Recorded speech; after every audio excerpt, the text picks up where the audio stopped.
بسم اللہ الرحمن الرحیم۔ السلام علیکم خواتین و حضرات۔ مشترکہ خاندانی نظام، رحمت یا زحمت؟ مشترکہ خاندانی نظام ہماری روایات میں ایک اہم روایت ہے جو کہ بدقسمتی سے دم توڑتی جا رہی ہے، لیکن مشترکہ خاندانی نظام کو کسی بھی طرح نظر انداز نہیں کیا جا سکتا۔ اس وقت بھی بے شمار خاندان اس روایت کی اہمیت کو سمجھتے ہوئے اسے برقرار رکھنے کی کوشش کر رہے ہیں۔ ہمارے اس معاشرے میں یہ بات کہی جاتی ہے جو کہ بے جا نہیں ہے کہ ایک لڑکی کی شادی صرف ایک لڑکے کے ساتھ نہیں بلکہ لڑکے کے خاندان کے ساتھ ہوتی ہے۔ لڑکی جب شادی کر کے اپنے والدین کا گھر چھوڑ کر سسرال آتی ہے تو اسے قدم قدم پر اپنے گھر والے یاد آتے ہیں جس کے ساتھ اس نے اپنی پچھلی زندگی گزاری ہوتی ہے۔ اسے ان کی کمی محسوس ہوتی ہے۔ ایسے میں اگر وہ جوائنٹ فیملی سسٹم سے آتی ہے تو اسے ایک بنا بنایا گھر مل جاتا ہے جس میں ساس سسر کی صورت میں ماں باپ، نند دیور کی صورت میں بہن بھائی ہوں گے۔ ان تمام رشتوں کو اسے خدا کا دیا ہوا تحفہ سمجھ کر قبول کر لینا چاہیے اور ان سے اسی طرح محبت اور احترام کا سلوک کرنا چاہیے جس طرح وہ اپنے گھر والوں سے کرتی تھی۔ گھر کے کام کاج بھی گھر والے آپس میں تقسیم کر لیتے ہیں جوائنٹ فیملی سسٹم میں، اور اس طرح گھر کی تمام ذمہ داریاں جو ہیں وہ اکیلی لڑکی پر نہیں ہوتی۔ خاص طور پر ملازمت پیشہ خواتین کو جوائنٹ فیملی سسٹم میں بہت آسانیاں پیدا ہو جاتی ہیں۔ انہیں ملازمت کے دوران بچوں کی تنہائی کا خوف نہیں ہوتا۔ بچوں کی بہتر پرورش میں ساس سسر کے تجربات سے فائدہ اٹھایا جا سکتا ہے۔ خاص طور پر بچوں کی اسلامی تعلیم و تربیت میں خاندان کے بزرگوں کا نمایاں کردار ہوتا ہے۔ آئنسٹائن نے یہ کہا تھا کہ اگر آپ اپنے بچوں کو ذہین اور زیادہ سوچنے والا بنانا چاہتے ہیں تو انہیں پریوں کی کہانیاں سنائیں۔ تو یہ جو فریضہ ہے یہ خاندان کے بزرگ جو ہیں وہ بخوبی ادا کر سکتے ہیں اور کرتے ہیں۔ آج کل مہنگائی اپنے عروج پر ہے اور ان حالات میں ایک تنہا آدمی اپنی خاندانی ضروریات کو احسن طریقے سے پورا کرنے سے قاصر ہے، لیکن جوائنٹ فیملی سسٹم میں شامل تمام افراد گھر کی ذمہ داریوں کو آپس میں تقسیم کرتے ہوئے معاشی طور پر ایک دوسرے کا ساتھ دے سکتے ہیں۔ اس کے علاوہ خوشیوں اور غم کے لمحات میں ایک دوسرے کا سہارا بنتے ہوئے پریشانیوں کا مقابلہ بہتر طریقے سے کیا جا سکتا ہے۔ لیکن افسوسناک بات یہ ہے اور جو یہ بنیادی سوال ہے وہ یہ پیدا ہوتا ہے کہ جب جوائنٹ فیملی سسٹم کے اتنے فوائد ہیں تو وہ کون سی وجوہات ہیں جو اس سسٹم کے ٹوٹنے کی وجہ بنی؟ آئیے ہم اس پر بات کرتے ہیں۔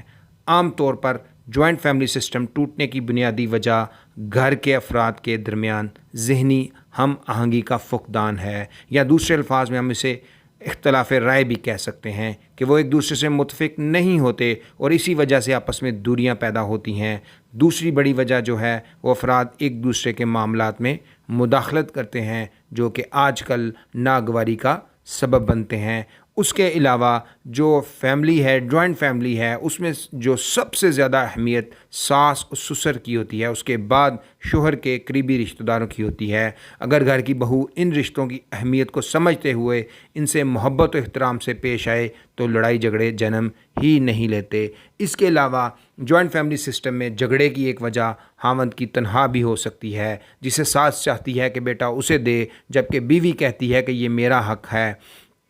اس کے علاوہ جوائنٹ فیملی سسٹم میں گھر میں پرائیویسی نہ ہونے کے برابر بھی ہوتی ہے۔ اگر ساس کے دل میں اتنی گنجائش نہیں ہے کہ وہ اپنے بیٹے کی محبت کو اپنی بہو سے بانٹ سکے تو یہ بھی آج کل جھگڑے کا باعث بنتی ہے۔ جوائنٹ فیملی سسٹم میں چونکہ فیملی کے افراد کی تعداد زیادہ ہوتی ہے اس لیے ان کی مصروفیات اور ان کے اوقات آپس میں میل نہیں کھاتے، لہٰذا ان کی روٹین ایک دوسرے سے مختلف ہوتی ہے۔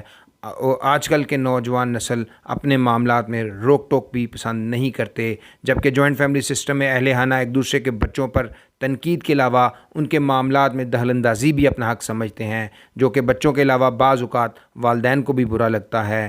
جوائنٹ فیملی سسٹم میں چونکہ کئی فیملیاں شامل ہوتی ہیں اس لیے بچوں کے آپس میں جھگڑے بھی ہوتے ہیں۔ گھر کے افراد زیادہ ہونے کی باعث کام کا بوجھ بھی زیادہ ہوتا ہے، اس لیے خواتین اکثر کام کی تقسیم پر جھگڑا ہو جاتا ہے۔ جوائنٹ فیملی سسٹم کی ایک اور جس وجہ سے یہ فیملی سسٹم خطرے میں، اس گھر کا کنٹرول کس کے ہاتھ میں ہو، جو ساس ہے وہ سارا اختیار اپنے ہاتھ میں رکھنا چاہتی ہے، جبکہ جو فیملی میں جو زیادہ افراد زیادہ پیسے کما رہے ہوتے ہیں یا عورت زیادہ کام کر رہی ہوتی ہے، وہ چاہتی ہے کہ وہ فیصلوں میں اس کو اولویت دی جائے۔ اس کے علاوہ جوائنٹ فیملی سسٹم میں کوئی فرد اگر کسی کا کام کر دے تو دوسرا فرد اس کا شکریہ ادا نہیں کرتا، بلکہ وہ یہ کہتا ہے کہ یہ اس کا فرض ہے۔ فیملی کے چھوٹے چھوٹے مسئلے بڑے بن جاتے ہیں جن کے گھر کے افراد کو بات چیت سے حل کرنا چاہیے تھا، لیکن وہ اسے اپنی انا کا مسئلہ بنا لیتے ہیں، جس کی وجہ سے گھر کا ہر فرد جو ہے وہ آپس میں خوشگوار مراسم نہیں رکھتا، تو اس سے گھر کا ماحول خراب ہو جاتا ہے۔ عزیزان گرامی، اس بات کو سمجھے، یہ وہ مسائل ہیں جن کی وجہ سے جو مشترکہ خاندانی نظام ہے وہ خطرے میں ہے۔ لیکن یہ جو پاکستان کے معروضی حالات ہیں یا پاکستان میں جس طرح کا معاشرہ ہے، اس معاشرے میں ہم جیسے معاشرے کے لیے مشترکہ خاندانی نظام جو ہے بند مٹھی کی طاقت کی طرح ہے، جو آپ کو حالات کی ستم ظریفیوں سے محفوظ رہنے میں مدد دیتا ہے۔ وقت کا کام گزر جانا ہے۔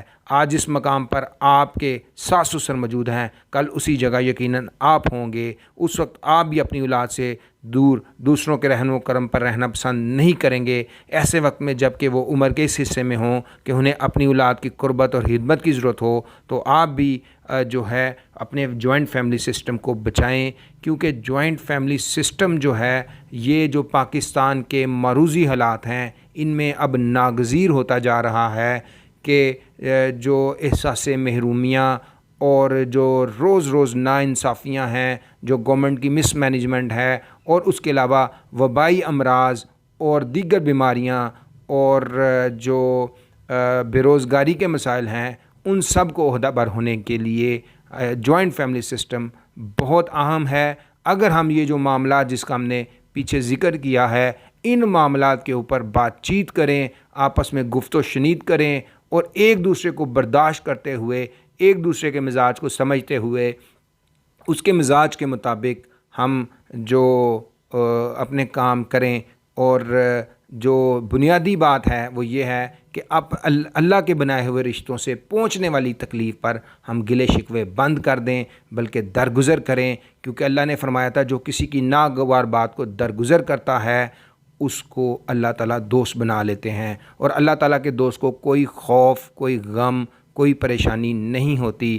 آج سب سے زیادہ ضرورت اس امر کی ہے کہ ہم اپنے خاندانی سسٹم کو بچائیں، تاکہ جو ہے ہماری آنے والی نسلوں کا مستقبل محفوظ ہو، اور اس طریقے سے جو ہمارے ملک میں سیاسی اور جو سرکاری احتسال جاری ہے اس کا قلع کما کرنے کے لیے ہمیں اپنے جوائنٹ فیملی سسٹم کو بحال کرنا ہوگا، اور ایک خاندان کی طاقت سے، ایک بند مٹھی کی طاقت سے ان تمام مسائل کا حل کرنا ہوگا۔